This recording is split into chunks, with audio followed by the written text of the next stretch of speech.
When you find freezer burn on your food, don't panic.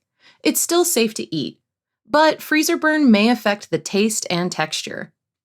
To get rid of freezer burn taste, cut off any freezer burned sections of the food before defrosting when possible. For freezer burned meats that can't be cut up, try cooking them into soups or stews, or use marinades or sauces to mask the taste. For fruits and vegetables, cut away freezer burned portions or rinse off the ice crystals under cool water. You can salvage the taste of fruits or vegetables by cutting them into smaller pieces and dehydrating them in a dehydrator, or drying them out in the oven.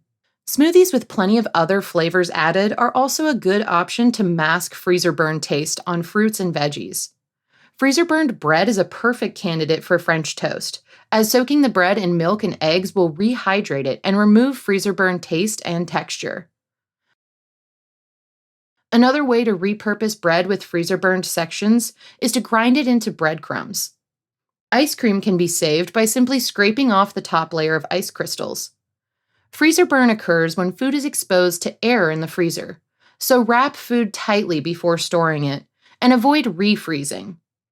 Keep your freezer at 0 degrees Fahrenheit and minimize opening it to prevent freezer burn.